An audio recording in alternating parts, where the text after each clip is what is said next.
الحمد لله على إحسانه والشكر له على توفيقه وامتنانه وأشهد أن لا إله إلا الله وحده لا شريك له تعظيما لشانه وأشهد أن نبينا محمدا عبده ورسوله الداعي إلى رضوانه صلى الله عليه وعلى آله وأصحابه۔ آج حدیث اور تفسیر کی ہفتہ روز کلاس میں آپ کو خوش آمدید کہتے ہیں۔ محترم حافظ پروفیسر ڈاکٹر ضیاء الرحمن صاحب اپنی کسی مصروفیت کے باعث اسلام آباد گئے ہوئے ہیں، تو ان کی عدم موجودگی میں ان کی نیابت کرتے ہوئے قرآن کریم کے ترجمے کا جو سیشن ہے وہ میں انشاءاللہ کنڈکٹ کروں گا، اور باہمی مشورے سے یہ طے کیا گیا ہے کہ محترم ڈاکٹر ضیاء الرحمن صاحب سورۃ البقرہ سے آپ کو پڑھا رہے ہیں۔ درمیان میں اگر اس قسم کا معاملہ آ جائے جب ان کی مصروفیات آڑے ہوں تو میں آخر سے جو چھوٹی صورتیں ہیں میں وہ آپ کو ترجمہ اور تفسیر کے ساتھ پڑھا دوں۔ گزارش ہوگی اگر احباب قریب ہو جائیں تھوڑے سے، تاکہ توجہ سب پر قائم رہے گی۔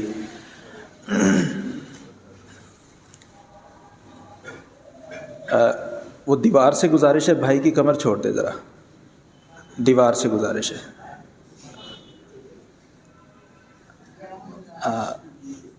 دیوار ذرا پیچھے ہو جائے۔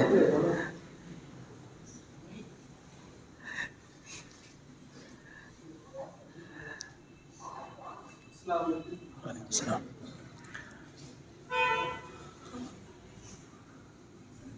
تیسویں پارے کی یہ جو چھوٹی صورتیں ہیں جن کو قصار مفصل کہا جاتا ہے، قصار قاف صاد رے سے، یعنی چھوٹی صورتیں، قصار مفصل۔ یہ صورتیں عام طور پر تمام لوگوں کو یاد ہوتی ہیں اور نمازوں میں بھی انہی کو پڑھا جاتا ہے، جیسے چاروں کل ہیں، سورہ لہب ہے، سورہ عصر نصر ہے۔ اس طرح کی جو صورتیں ہیں یہ روز مرہ کی نمازوں میں ہم پڑھتے ہیں۔ تو اسی مناسبت سے انہی صورتوں کو ہم آج پہلے پڑھیں گے، اور آئندہ اگر کبھی موقع ملا تو اس سے اگلی صورتیں جو ہیں وہ انشاءاللہ ہم پڑھیں گے۔ سب سے پہلے سورۃ الناس اور سورۃ الفلق، سورۃ الناس اور سورۃ الفلق، یہ جو دو صورتیں ہیں ان دونوں کا آپس میں بڑا گہرا تعلق ہے۔ انہیں معوذتین کہتے ہیں۔ کیا کہتے ہیں؟ معوذتین۔ جیسے ہم لفظ پڑھتے ہیں نا تشہد، اسی طرح ایک لفظ ہے تعوذ۔ تعوذ کا کیا مطلب ہوتا ہے؟ اعوذ باللہ پڑھنا۔ تعوذ کا مطلب کیا ہے؟ اعوذ باللہ پڑھنا۔ اور معوذہ، اور اس کی تثنیہ ہے معوذتین، وہ دو صورتیں جن کو پڑھ کر اللہ کی پناہ حاصل کی جاتی ہے۔ وہ دو صورتیں جن کو پڑھ کر اللہ کی پناہ حاصل کی جاتی ہے۔ جب تعوذ ہم پڑھتے ہیں، تعوذ، اس میں کیا پڑھتے ہیں ہم؟ اعوذ باللہ من الشیطان الرجیم۔ کیا لفظ پڑھتے ہیں؟ اعوذ، میں پناہ پکڑتا ہوں۔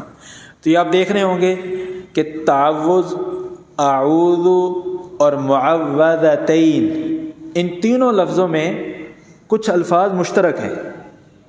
کچھ الفاظ کیا ہیں؟ مشترک ہیں۔ وہ کیا ہے؟ وہ عین واو ذال، عین واو ذال، یہ تین الفاظ مشترک ہیں۔ تو یہ الفاظ جن جن لفظوں میں آئیں گے انہیں میں یہی پناہ حاصل کرنے والا معنی کیا ہوگا؟ پایا جائے گا۔ تعوذ کا مطلب کیا ہے؟ اعوذ باللہ پڑھنا، اور اعوذ کا کیا مطلب ہے؟ میں پناہ میں آتا ہوں۔ ٹھیک ہے، تو معوذتین وہ دو صورتیں جن کو پڑھ کر ہم کس کی پناہ میں آتے ہیں؟ اللہ تعالیٰ کی پناہ میں آتے ہیں، شیطان کے، جنات کے اور دلوں میں وسوسہ ڈالنے والے کے شر سے۔ یہ تو ہے ان دو صورتوں کو معوذتین کہنے کی وجہ۔ اب ان دونوں کو اگر الگ الگ دیکھیں، سورۃ الفلق اور سورۃ الناس، سورۃ الفلق کو فلق اس لیے کہتے ہیں کہ پہلی ہی آیت میں کیا ہے، قل اعوذ برب الفلق، الفلق کا لفظ آیا ہے۔ اور اگر سورۃ الناس کو دیکھیں تو اس میں بھی قل اعوذ برب الناس، الناس کا لفظ آیا ہے، اس لیے اس کو کیا کہتے ہیں، سورۃ الناس۔ یہ دونوں صورتیں ویسے تو مکی ہیں، کیا ہیں یہ، یعنی کب نازل ہوئی ہوں گی، مکہ میں یا ہجرت سے پہلے؟ ہجرت سے پہلے۔ جو ڈیفینیشن ہے صورتوں کے مکی اور مدنی ہونے کی، اس کی بیس مکہ یا مدینہ نہیں ہے بلکہ ہجرت ہے۔ جو ہجرت سے پہلے وہ مکی، ہجرت سے پہلے مکی، ہجرت کے بعد مدنی، چاہے وہ مکہ میں نازل ہو۔ ہجرت کے بعد مدنی چاہے وہ مکہ میں نازل ہو، وہ آیت کیا کہلائے گی، مدنی کہلائے گی۔ یہ جو دو صورتیں ہیں، سورۃ الفلق اور سورۃ الناس، یہ ان صورتوں میں شامل ہے یا ان کی آیات وہ آیات ہیں جو اللہ تعالیٰ نے ایک بار نہیں بلکہ 2 بار نازل کی ہیں۔ ایک بار تو مکہ میں، اور دوسری بار اس وقت جب آپ صلی اللہ علیہ وسلم پر یہودیوں نے کیا کیا تھا، جادو کیا تھا۔ یہودی مکہ میں تھے؟ نہیں تھے، یہ کہاں تھے، مدینہ میں۔ جادو کا معاملہ بھی کہاں ہوا ہے، مدینہ میں۔ تو اللہ تبارک و تعالیٰ نے سیدنا جبریل علیہ السلام کو نبی صلی اللہ علیہ وسلم کے اس جادو کے اثرات سے تحفظ کے لیے اور بچاؤ کے لیے اور ان کے اثرات کو ختم کرنے کے لیے سیدنا جبریل علیہ السلام کو اللہ تعالیٰ نے یہ دونوں صورتیں دوبارہ دے کر بھیجا تھا۔ یہ دونوں صورتیں دوبارہ دے کر بھیجا تھا۔ سورۃ الفلق کی کتنی آیات ہیں، 5۔ سورۃ الناس کی کتنی آیات ہیں، 6۔ 5 اور 6 11۔ وہ جو جادو نبی صلی اللہ علیہ وسلم پر کیا گیا تھا یہودیوں کی جانب سے، اس کے متعلق یہ کہا گیا کہ ان دونوں صورتوں کی ایک ایک آیت پڑھتے جاؤ، گرہیں اور جو سوئیاں جو ہیں ان کو نکالتے جاؤ۔ ادھر سے آیات پوری ہوئیں، ادھر سے گرہیں اور سوئیاں بھی پوری ہو گئی، سب نکل گئیں۔ تو نبی صلی اللہ علیہ وسلم نے فرمایا مجھے ایسے محسوس ہوا جیسے میں پہلے جکڑا ہوا تھا، مجھے کسی نے کھول دیا ہے۔ میں پہلے جکڑا ہوا تھا، یہ صورتیں پڑھ پڑھ کر جیسے اس میں سے جادو کو ختم کیا گیا، اس کو زائل کیا گیا، نبی صلی اللہ علیہ وسلم فرماتے ہیں مجھے ایسے محسوس ہوا جیسے کیا ہے، مجھے رسی میں جکڑا گیا تھا اور اس کو کھول دیا گیا۔ یہ تو ہے اس صورت کے، ان دونوں صورتوں کے متعلق ایک مقدمہ کہ ان کی اہمیت کیا ہے، نزول کب ہوا اور ان کا وجہ تسمیہ کیا ہے۔ ان کی جو فضیلت ہے ان دونوں صورتوں کی، آپ دیکھیں گے کہ ہر نماز کے بعد جو اذکار ہیں ان اذکار میں یہ دونوں صورتیں کیا ہیں، شامل ہیں، اور ان کے ساتھ سورۃ الاخلاص بھی شامل ہو جاتی ہے۔ صبح و شام کے جو اذکار ہیں ان میں بھی یہ دونوں صورتیں شامل ہیں۔ رات کو سوتے وقت جو نبی صلی اللہ علیہ وسلم صورتیں پڑھا کرتے تھے ان میں بھی یہ دونوں صورتیں کیا ہیں، شامل ہیں۔ یعنی ہماری زندگی کا ان دونوں صورتوں کے ساتھ بڑا گہرا تعلق ہے۔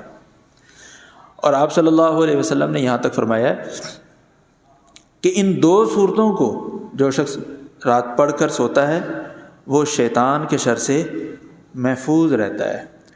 اور عام روٹین میں بھی انسان کو جب شیطانی وسوسوں اور خیالات کا سامنا ہو تو ان دونوں صورتوں کو پڑھ کر انسان خود اپنے آپ پر دم کرے۔ انسان خود یہ آیات پڑھ کر، یہ صورتیں پڑھ کر کیا کرے، اپنے آپ پر دم کرے۔ ان دونوں صورتوں میں جو بنیادی چیز ہے، جو مرکزی خیال ہے ان دونوں صورتوں کا، وہ ہے انسانی تحفظ۔ وہ کیا ہے، انسانی تحفظ۔ اب تحفظ جو ہے وہ 2 قسم کی چیزوں سے ہو سکتا ہے۔ ایک وہ چیز ہے جو آپ کو سامنے نظر آتی ہے، اور ایک وہ چیز ہے جو آپ کو سامنے نظر نہیں آتی۔ اچھا اب یہ بتلائیں، جو چیز آپ کو نظر آ رہی ہے وہ خطرناک ہے یا جو نظر نہیں آ رہی وہ خطرناک ہے؟ جی جو نظر نہیں آ رہی. اچھا تو پھر زیادہ تیاری سامنے چیز کے متعلق ہوگی یا جو نظر نہ آئے اس کے متعلق ہوگی؟ جو نظر نہ آئے اس کے متعلق ہمیں تیاری زیادہ کرنی ہوگی، کیونکہ ہمیں پتہ ہی نہیں ہے کہ اس کا طاقت کتنی ہے، اس کی ہائٹ کتنی ہے، اس کی چوڑائی کتنی ہے، نہیں پتہ ہمیں. تو غیر مرئی چیز جو ہے اس کے خطرات کیا ہیں؟ زیادہ ہیں، اس کے خطرات زیادہ ہیں. یہ دونوں صورتیں سب کو یاد ہے نا؟ آج پروجیکٹر نہیں ہے، ورنہ میرا ارادہ تھا کہ آپ کو یہیں پہ لکھ کر آپ کو بتلاتا کہ دیکھیں یہ چیزیں ہیں. اب ذرا میرے ساتھ چلیے گا. پہلی جو صورت ہے سورۃ الفلق، قل اعوذ برب الفلق، کیا معنی ہے اس کا؟ قل کہہ دیجئے، اعوذ میں پناہ چاہتا ہوں، کس کی؟ برب الفلق، رب الفلق کی. میں پناہ چاہتا ہوں کس کی؟ رب الفلق کی. کس چیز سے؟ من شر ما خلق. یہ کتنی نمبر آیت ہے من شر ما خلق؟ دوسری آیت ہے. پہلی آیت میں کہا میں رب الفلق کی کیا چاہتا ہوں؟ پناہ. دوسری میں بتلا دیا کہ کس سے پناہ چاہتا ہوں؟ من شر ما خلق، ان تمام چیزوں کے شر سے جو اللہ تعالیٰ نے پیدا کیا. اب آ جائیں سورۃ الناس کی طرف. سورۃ الناس جی، قل اعوذ برب الناس، قل کہہ دیجئے، اعوذ میں پناہ چاہتا ہوں، برب الناس لوگوں کے رب کی، لوگوں کے رب کی میں پناہ چاہتا ہوں. اگلی آیت میں کیا ہے؟ ملک الناس. کیا معنی ہے اس کا؟ لوگوں کے مالک کی. یعنی سورۃ الفلق کی دوسری آیت میں اللہ تعالیٰ نے اس چیز کا ذکر کر دیا ہے جس کے شر سے ہم نے پناہ حاصل کرنی ہے. ایسے ہی ہے نا؟ بات سمجھ میں آ رہی ہے؟ یہ بات سمجھ میں آئے گی تو پھر اس کی اہمیت واضح ہوگی، اگر سمجھ میں نہیں آئے گی تو کوئی واضح نہیں ہوگی.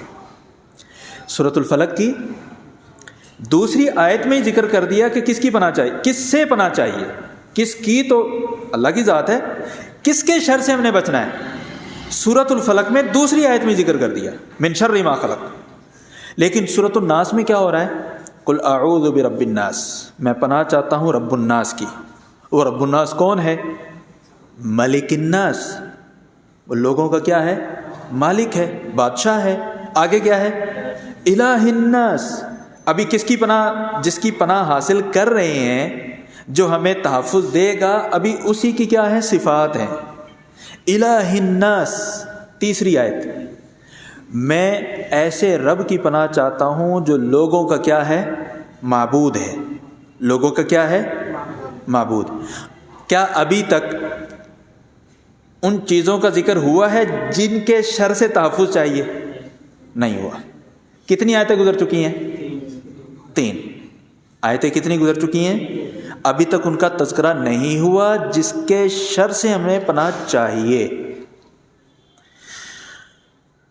آگے دیکھتے ہیں کیا ہے. من شر الوسواس الخناس.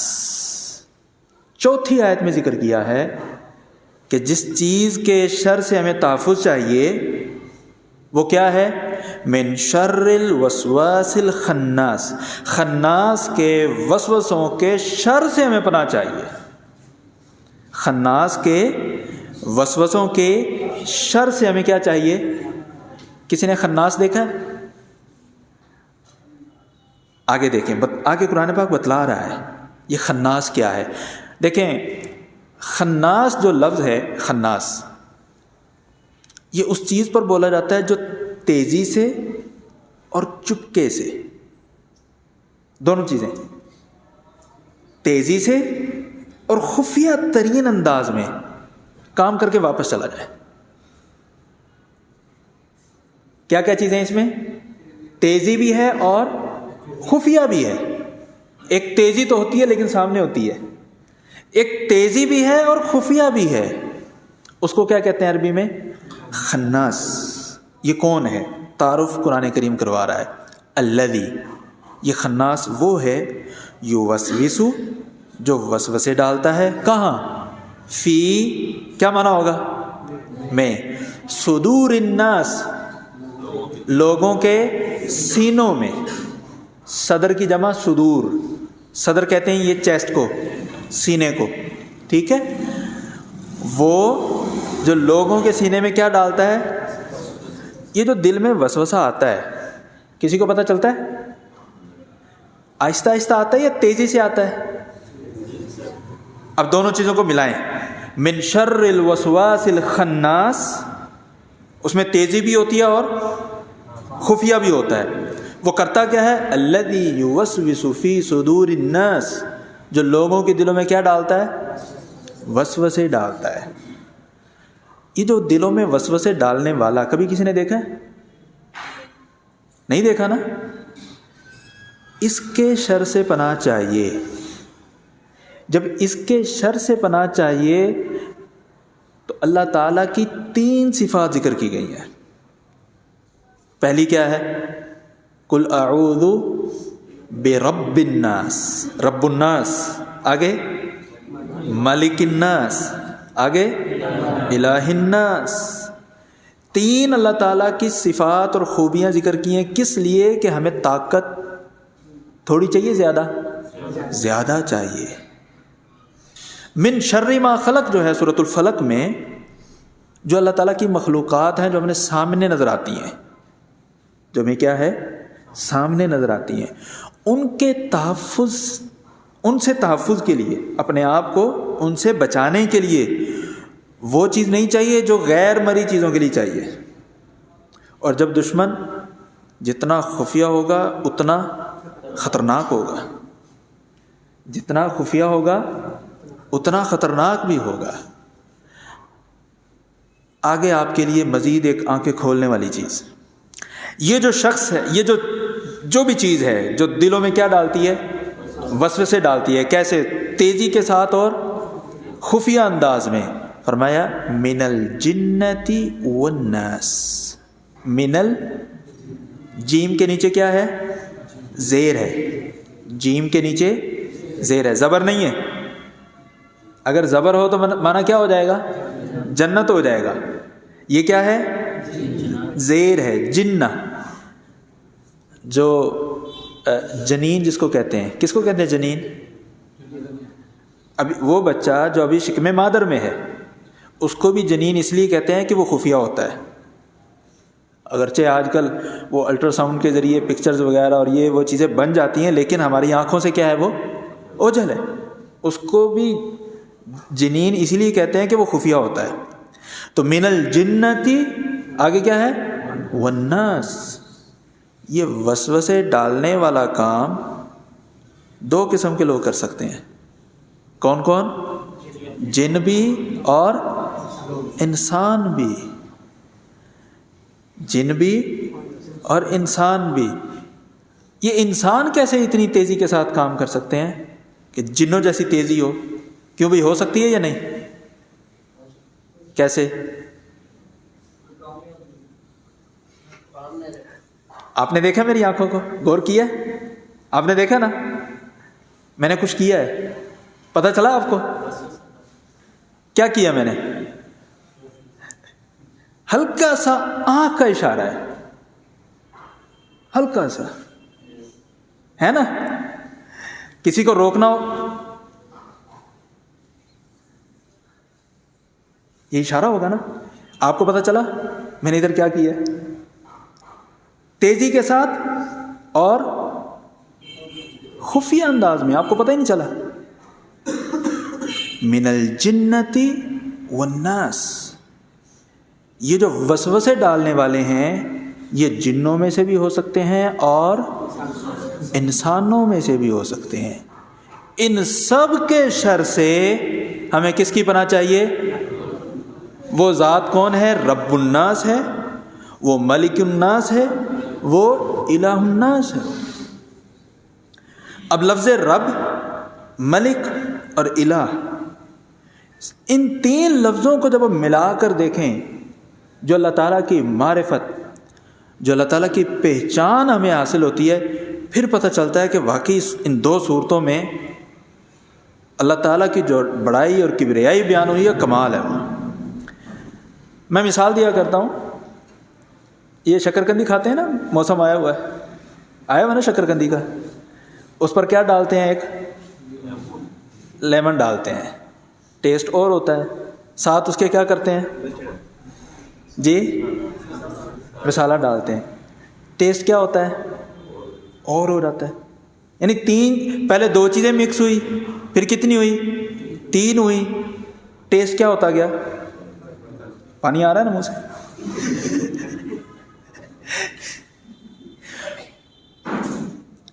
اللہ تعالیٰ کی جو معرفت ہے نا، یہ جو صورتوں کے آخر، آیات کے آخر میں کہیں غفور الرحیم ہوتا ہے، کہیں علی کل شیء قدیر ہوتا ہے، کہیں رؤوف الرحیم ہوتا ہے، کہیں جبار اور قہار ہوتا ہے، یہ جو دو دو اللہ کی صفات اکٹھی آ رہی ہوتی ہیں، ان کے اکٹھے ہونے سے ایک نیا ذائقہ اور نئی اللہ تعالیٰ کی معرفت ملتی ہے۔ اللہ تعالیٰ کی ذات کے لیے اعلیٰ مثالیں، صرف سمجھانے کے لیے آپ کو شکرکندی اور لیمن اور مثالے کا ذکر کیا ہے کہ وہ الگ الگ ہوں، ان کا اپنا ٹیسٹ ہے۔ دو کو اکٹھا کریں الگ ٹیسٹ ہے، ان دو کو الگ کریں، ان دو کو اکٹھا کریں گے الگ ٹیسٹ ہوگا، ان دو کو کریں گے الگ ٹیسٹ ہوگا، تینوں کو اکٹھا کریں گے الگ ہوگا۔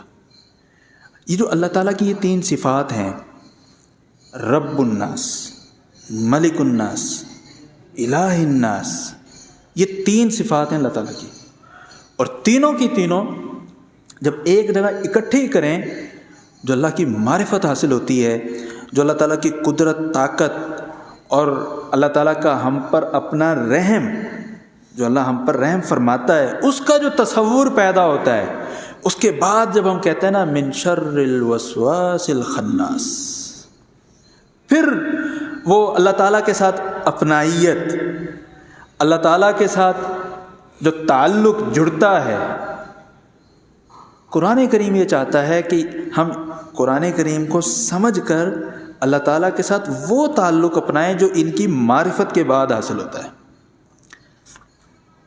آپ کو اپنے کسی دوست کے متعلق اندازہ نہ ہو کہ اس کے ڈی سی سے ڈائریکٹ رابطے ہیں، اندازہ نہ ہو، کام میں پھنسے ہوئے ہیں، کبھی ادھر بھاگ رہے ہیں کبھی ادھر بھاگ رہے ہیں، دوست کو پتہ چلتا ہے، دوست کہتے ہیں کیا بات ہے یار فلاں جگہ یہ کام پھنسا ہو، یار مجھے بتا، آپ کروا لو گے؟ یار دو تو صحیح، لیتا ہے فوراً کال ڈائریکٹ ڈی سی کو ملاتا ہے، وہ اپنے خاص انداز میں جیسے دو لنگوٹی دوست باتیں کرتے ہیں، اس طرح سے وہ باتیں کرتے ہیں۔ ذرا بتائیں آپ کے ذہن میں جو آپ کے دوست کی جو قدر تھی پہلے اور اس کال کے بعد، کچھ فرق پڑے گا اس میں؟ پڑے گا نا؟ کب پڑے گا؟ جب معرفت ملی ہے اس کی پہنچ کی، اس کے تعلقات کی، اس کی قوت اور طاقت کی، ڈائریکٹ رابطے۔ لنگوٹی یہ دوست کی طرح باتیں کر رہا ہے ڈی سی سے، میں تو اس کو ویسے ہی سمجھتا رہا، تھرڈ کلاس کا بندہ ہے، بڑی کام کی چیز ہے۔ کب؟ جب پتہ چلا ہے، جب پتہ چلا ہے۔ اصل میں مسئلہ تبھی پیدا ہوتا ہے جب ہمیں اللہ تعالیٰ کی معرفت نہیں ہوتی، ذات باری تعالیٰ کا مکمل تعارف ہوتا ہے یا اوجھل ہوتا ہے۔ پتہ تو ہے اللہ کی ذات بہت بڑی ہے، لیکن ایک لمحے کے لیے، ایک وقت کے لیے ہم اللہ تعالیٰ کی اس ذات کی جو قوت اور طاقت ہے، جو معرفت ہے، اس سے ڈسکنیکٹ ہوتے ہیں۔ جیسے ہی ہمارا وہ رابطہ اور تعلق بحال ہوتا ہے، پھر جو اللہ تعالیٰ سے مانگا جائے، پھر جو اللہ تعالیٰ کی بارگاہ میں اپنی عرض رکھی جائے، اپنی اپلیکیشن اور درخواست دی جائے، اس کے مانگنے کا انداز، اس میں الہیت اور خلوص کا انداز ہی کچھ اور ہوتا ہے۔ الہ کا رب کس کو کہتے ہیں؟ جس میں دو چیزیں پائی جائیں،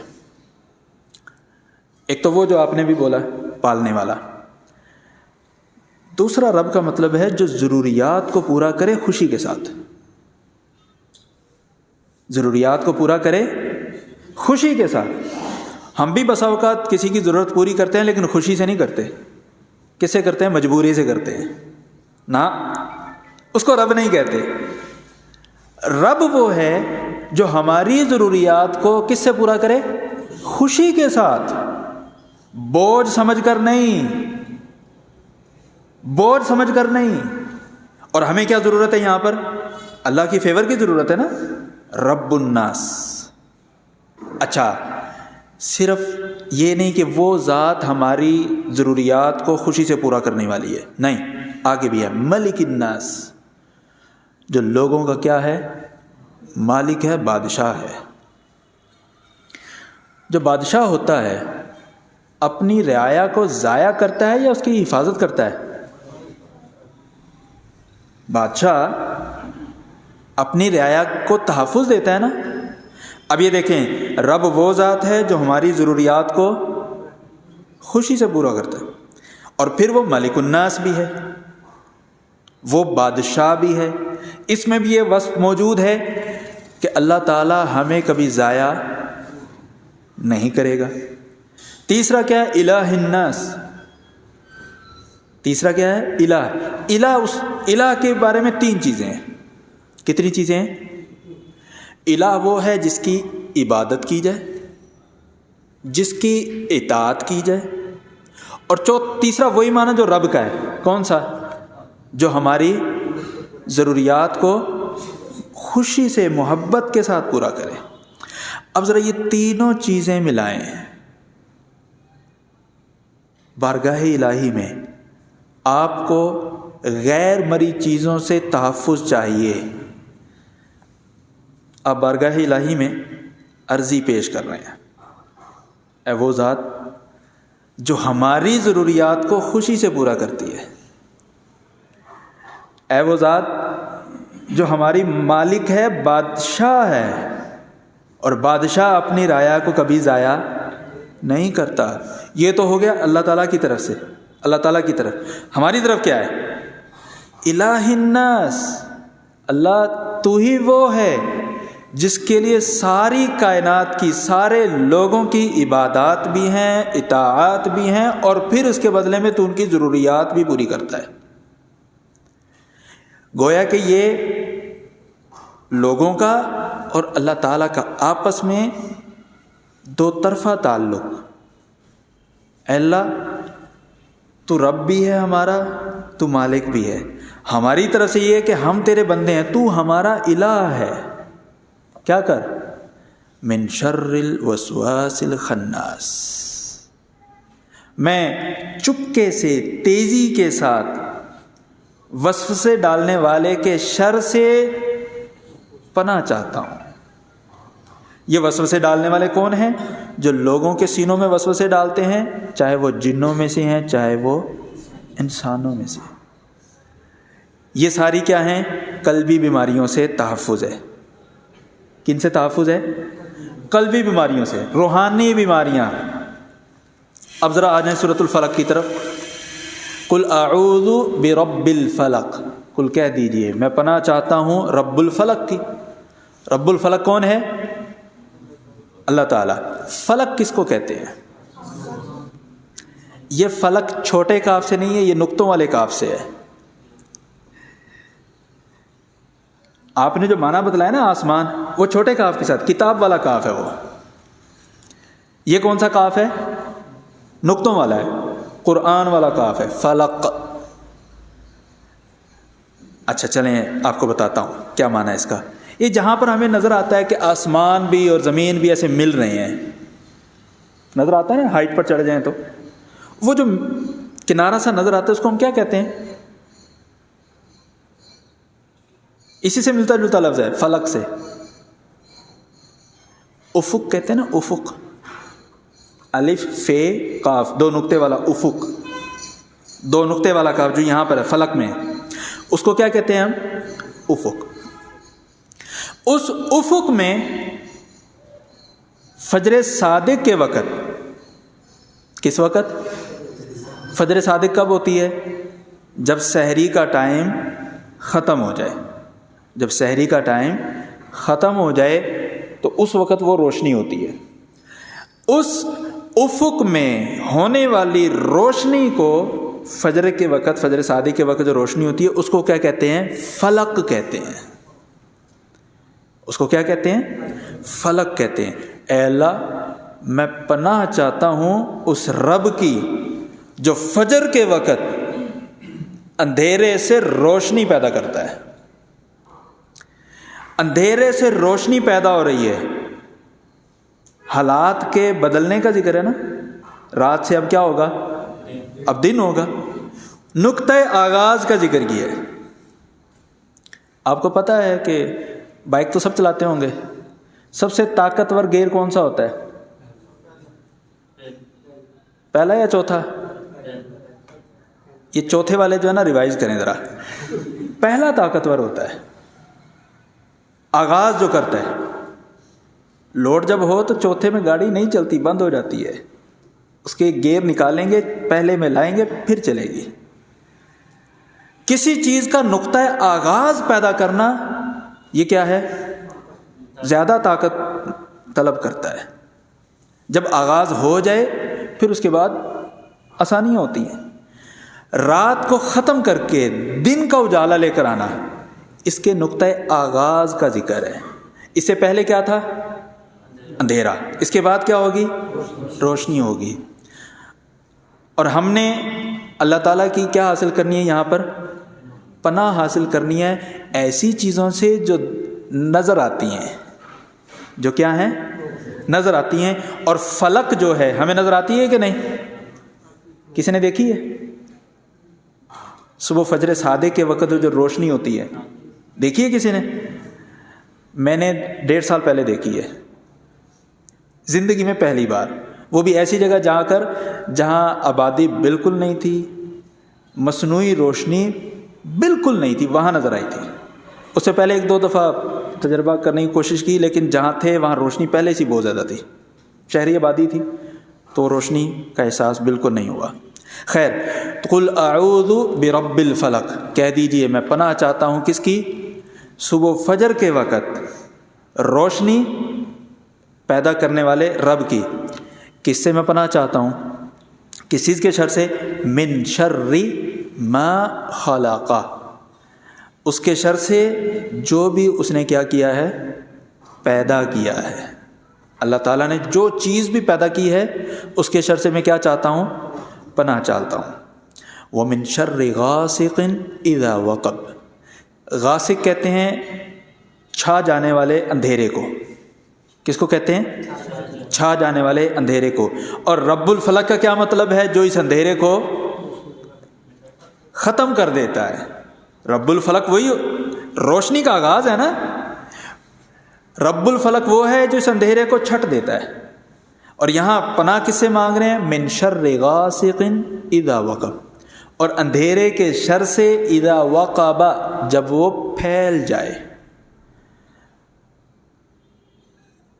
آج بھی اندھیرا پھیلتا جاتا ہے، شر کم ہوتا ہے زیادہ ہوتا ہے؟ کم کہنے والے پھر ریوائز کریں. دیکھیں جیسے جیسے رات ہوتی جائے گی آپ کا انٹرنیٹ تیز ہوتا جائے گا. تیز ہوتا جائے گا، سلو ہوتا جائے گا. تو وہ شر پھیلتا ہے یا خیر پھیلتی ہے؟ وہ ٹو بی فرینکلی اور آنیسٹلی جیسے جیسے یہ اندھیرا پھیلتا جاتا ہے شر بھی. ہم اللہ تعالیٰ سے پناہ مانگتے ہیں وَمِن شَرِّ غَاسِقٍ إِذَا وَقَبَ، کہ اے اللہ ہم اندھیرے کے شر سے پناہ مانگتے ہیں جب وہ پھیل جائے. چور چوریاں کس وقت کرتے ہیں؟ اندھیرے میں کرتے ہیں، روشنی میں کرتے ہیں؟ اندھیرے میں کرتے ہیں. یہ ہمارا نوجوان طبقہ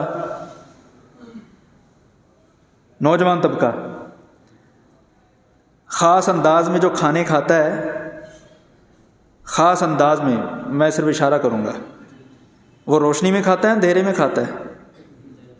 وَمِن شَرِّ غَاسِقٍ إِذَا وَقَبَ، چھا جانے والے اندھیرے کے شر سے جب وہ پھیل جائے. اس کے بعد فرمایا وَمِن شَرِّ النَّفَّاثَاتِ فِي الْعُقَدِ، ایک چیز جس کے شر سے ہم نے اللہ کی پناہ حاصل کی، مخلوق. دوسرا اندھیرا. تیسرا کیا ہے؟ وَمِن، اور سے، شر شر النفاثات. کیا لفظ ہے؟ نفاثات.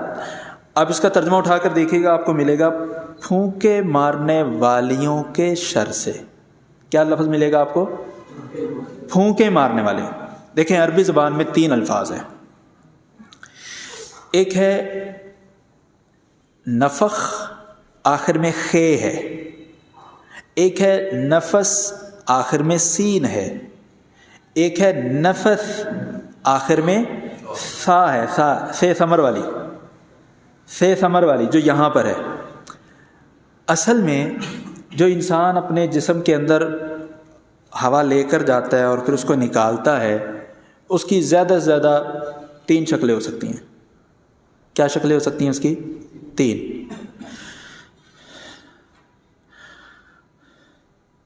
ایک شکل ہے سانس لینا جس کو ہم کہتے ہیں. دوسری شکل ہے کیا کہتے ہیں اس کو؟ پھونک مارنا. تیسری شکل ہے نہیں آپ کی اردو بھی کمزور ہے. ایک ہوتا ہے تھوکنا، ایک ہوتا ہے تھتکارنا. تھوکنے اور تھتکارنے میں فرق ہے. تھوکنا وہ ہے جس کو تھوکنا کہتے ہیں، وہ ٹھیک ہے. لیکن یہ جو تیسرا کام ہے اس کو کہتے ہیں تھتکارنا، یعنی ایسے انداز سے پھونک مارنا کہ ہلکی سی کیا ہو؟ تھوک کی آمیزش ہو. کیا ہو؟ ہلکی سی تھوک کی آمیزش ہو. یہ جو سانس لینا ہے اس کے لیے جو عربی زبان میں لفظ استعمال ہوتا ہے وہ ہے نفس. نون فے سین. نون فے سین. وہ جو قرآن کریم میں بار بار لفظ بھی آتا ہے انفسہم، انفسکم، نفوس، وہ اسی سے ہے. جاندار، سانس لینے والا جاندار. دوسرا لفظ ہے نون فے خے، آخر میں خے. احوالے جو قیامت ہیں، قیامت کے دن جو معاملات ہوں گے ان میں ایک وہ سور پھونکا جائے گا. اس کو کیا کہتے ہیں عربی میں؟ نفخہ اولا، نفخہ ثانیہ. یعنی پہلی بار پھونکنا، دوسری بار پھونکنا. کیا لفظ ہے وہاں پر؟ نفخہ. نون فے خے، آخر میں ہے. اردو میں اس کے لیے نفخہ. تو وہ پھونک مارنے کے لیے کیا لفظ عربی میں استعمال ہوتا ہے؟ نون فے خے، نفخ. اور یہاں پر کیا ہے سورۃ الفلق میں؟ نفاثات. نون فے سے ثمر والا، سے ثمر والا. یہاں پر آپ کو ترجمہ ملے گا پھونک مارنے والیوں کے شر سے. اس کا قریب ترین جو اردو میں لفظ بنتا ہے وہ کیا ہے؟ تھتکارنے والیوں کے شر سے. پھونک مارنے والیوں کے شر سے نہیں. کس کے شر سے؟ تھتکارنے والیوں کے شر سے. اچھا یہ اتنا زور کیوں بھائی؟ آپ سیدھا ہی کہہ دیں پھونک مارنے والیوں کے شر سے بس بات ختم ہو جائے گی. نہیں، بات ختم نہیں ہوگی نا. یہی تو مسئلہ ہے. یہاں ان 2 صورتوں کا جو مرکزی موضوع تھا وہ کیا تھا؟ انسانی جانوں کا تحفظ، مرئی چیزوں سے بھی اور غیر مرئی چیزوں سے بھی. ایسی چیزوں سے بھی جو نظر آتی ہیں اور ایسی چیزوں سے بھی جو نظر نہیں آتی. یہ جو نفاثات فی العقد، عقد عقدۃ کی جمع، گرہوں میں. اور میں شروع میں ذکر کر چکا ہوں جب نبی صلی اللہ علیہ وسلم پر جادو ہوا تھا تو کیا طریقہ کار بتلایا گیا تھا؟ ایک ایک آیت پڑھتے جائیں، گرہیں کھولتے جائیں، سوئیاں جو لگی ہوئی ہیں ان کو بھی نکالتے جائیں. دیکھیں یہاں پر اب اسی چیز کا ذکر آ گیا وَمِن شَرِّ النَّفَّاثَاتِ فِي الْعُقَدِ. گرہوں میں تھتکارنے والیوں کے شر سے ہم کس کی پناہ چاہتے ہیں؟ تو یہاں کس چیز کی طرف اشارہ ہوگا؟ گروہوں میں تھتکارنے والیوں کے شر سے جادوگرنیوں کی طرف. کس کی طرف؟ جادوگرنیوں کی طرف. اور یہاں صرف فیمیل جادوگرنی مراد نہیں ہے، مرد بھی اس میں شامل ہیں. مرد بھی کیا ہے اس میں شامل ہیں، کیونکہ وہ بھی ایک نفس ہے، یعنی مرد جو ہے، اور جو عورت ہے وہ بھی ایک نفس ہے، جاندار ہے، سانس لینے والا جاندار ہے. تو دونوں ومن شر النفاثات فی العقد کے اندر شامل ہیں، چاہے جادوگر ہو چاہے جادوگرنی ہو. ان دونوں کے شر سے ہم کس کی پناہ چاہتے ہیں؟ اللہ کی. اور آخر میں کہا ومن شر حاسد اذا حسد، اور حاسد کے شر سے جب وہ کیا کرے؟ حسد کرے. حاسد کے شر سے جب وہ حسد کرے. دیکھیے جادوگر جب جادو کرتا ہے نظر آتا ہے، وہ چھپ کر کرتا ہے. اس سے پہلے اندھیرے کا ذکر ہے، وہ بھی کیا ہے؟ وہ دوسروں کو چھپانے والی چیز ہے. اور آخر میں جو ومن شر حاسد اذا حسد، حاسد کا ذکر ہے.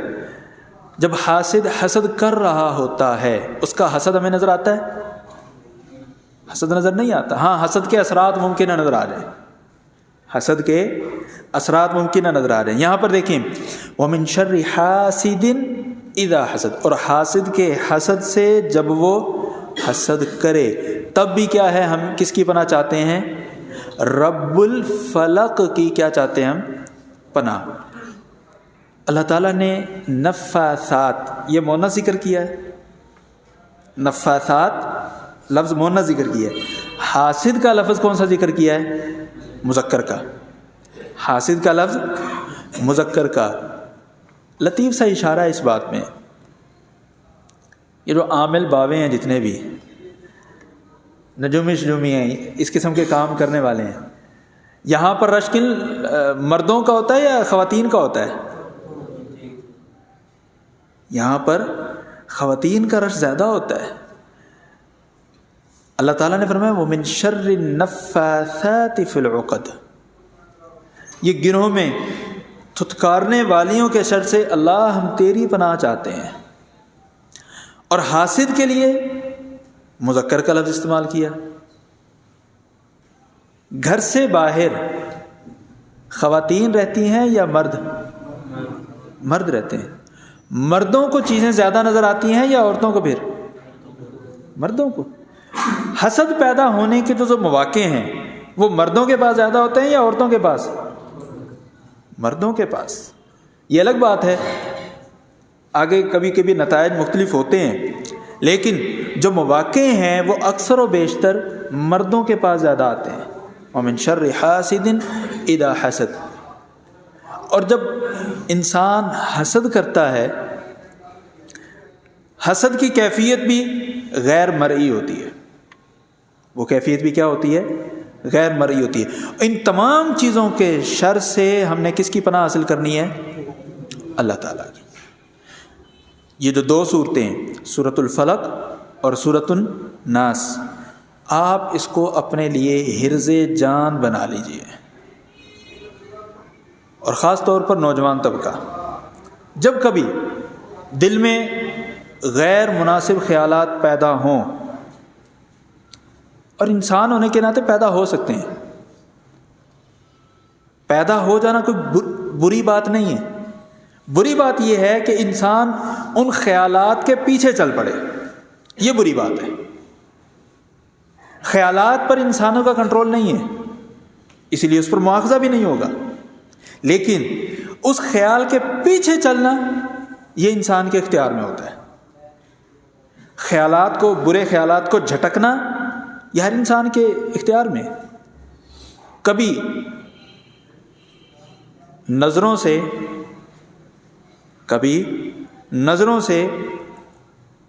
غلط خیالات دل میں پیدا ہوئے، نظر کا غلط استعمال ہوا، دل میں خیالات غلط پیدا ہوئے. اب ان خیالات کو جھٹکنا، ان کو ختم کرنا ہماری ذمہ داری ہے۔ خیال آئے مواخذہ نہیں ہے، لیکن خیال آنے کے بعد اس کے پیچھے لگے رہنا، نظر ایسی ایسی چلتی جائے، بندہ پورے کا پورا ہی مڑ جائے اور پتہ چلے بعد میں ٹکر بھی ہو جائے، اور ہو جاتی ہے ایسے، دیکھتے دیکھتے چلتے چلتے ایسے گردن بھی مڑ گئی ہے اور آگے پتہ نہیں چلا آگے کیا تھا، اور کھمبے میں یہ جو آپ مڑنا شروع کر رہے ہیں، گردن آپ کی مڑنا شروع ہو رہی ہے، آنکھوں کی ڈائریکشن چینج ہو رہی ہے، یہاں سے گناہ شروع ہو گیا ہے۔ جیسے ہی ایسا کوئی منظر یا ایسی کوئی آواز، منظر یا آواز کانوں میں پہنچے گی، منظر، فوری طور پر یہ صورتیں پڑھیں اور اپنے آپ کو دم کریں، اپنے آپ پر دم کریں۔ وقت تھوڑا ہے تو اعوذ باللہ من الشیطان الرجیم پڑھ کر اپنی آنکھوں کو بھی سیدھا کریں اور اپنے کانوں کو بھی سیدھا کریں۔ اللہ تعالیٰ سے دعا ہے کہ اللہ تبارک و تعالیٰ ہمیں ان دونوں صورتوں کا جو مرکزی خیال ہے، مرکزی موضوع ہے، اس کو سمجھ کر پھر ان دونوں صورتوں کو اپنی زندگی میں جگہ دینے کی توفیق عطا فرمائے۔ وآخر دعوانا الحمدللہ رب العالمین۔